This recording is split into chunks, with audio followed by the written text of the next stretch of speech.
It is a great pleasure to welcome President Mills and his delegation from Ghana. This gives me an opportunity to return the extraordinary hospitality that they showed not only me, but also Michelle and Sasha and Malia when we had the opportunity to visit last year. You know,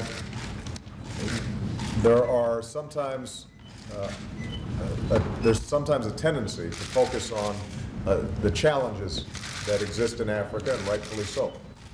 But I think it's important for us to also focus on the good news that's coming out of Africa. And I think Ghana continues to be a good news story.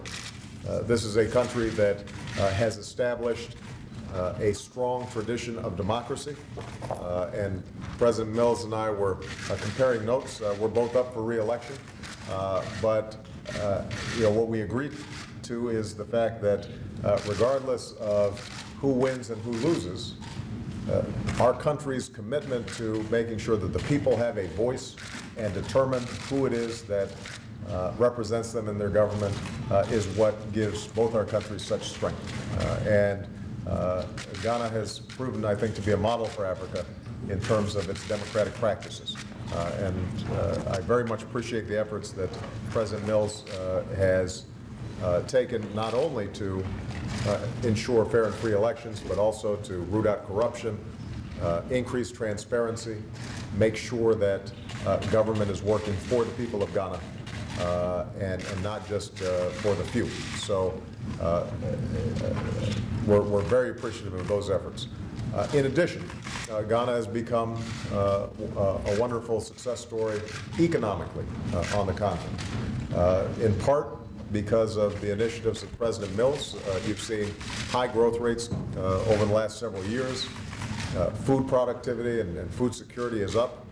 There's been strong foreign investment. That trade and investment benefits folks back home here in the United States as well. In fact,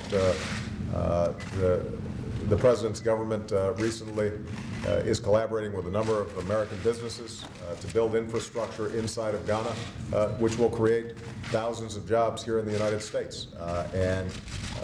The trade that we engage in creates jobs for tens of thousands of people back in Ghana. So that's a good news story. And what we've also been able to do is collaborate with the Ghanaian government through the Millennium Challenge Corporation. They are a grant recipient, and it has helped to improve a wide range of infrastructure and institutions inside of Ghana. Our Feed the Future program, we've been able to help increase productivity there. And the Partnership for Growth, that is also another mechanism where we're collaborating, for example, on power generation and credit to small businesses and medium-sized businesses inside of Ghana. Ghana's also been a leader, a responsible actor on the international stage, working in the region to help stabilize and reduce conflict there. They've been a strong partner with us in the United Nations on a whole range of international issues. As important, President Mills has consistently spoken out on behalf of human rights and making sure that everyone is treated fairly and not discriminated against inside of his country. So I am very proud of the friendship and the partnership between Ghana and the United States. I am confident that it will continue well into the future, beyond the tenures of these two presidents. And I'm looking forward to having an opportunity to visit Ghana once again sometime in the future.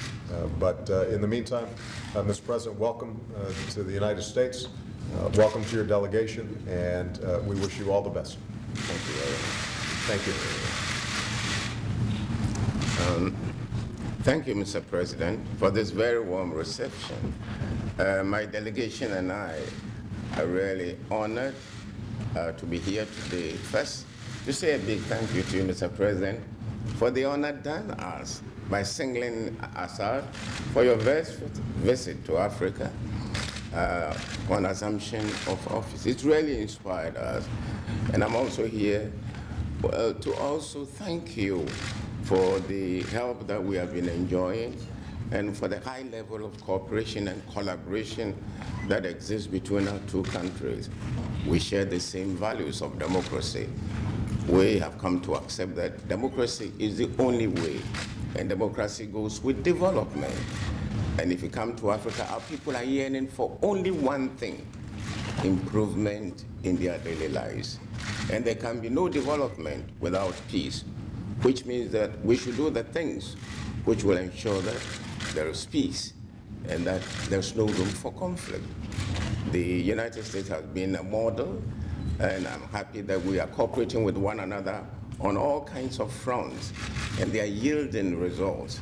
And I was telling Mr. President that when one of the roads was commissioned, and it was built with money provided by the MCC under our first compact, you should have seen the joy on the faces of the Ghanaians, because there had been a radical transformation in their life.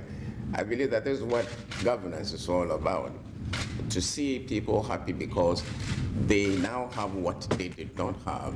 So I've assured Mr. President that we have elections this year, but we are going to ensure that there is peace before, during, after the elections, because when there is no peace, it's not the leaders who suffer, it's the ordinary people who have elected us into office.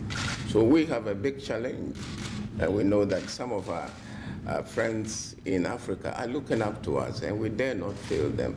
I have no doubt at all that we have embarked on a useful journey, and we'll get to the very end. I've told him that both of us are facing elections, but our ships will be able to sail safely to their final destination, I want to assure him.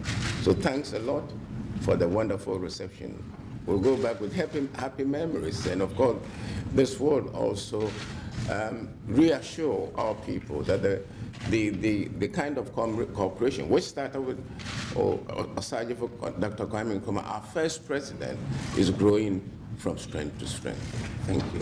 Thank you. Thank you, Mr. President. Thank you, Mr. President. Thank you, Lord. Thank you, everybody.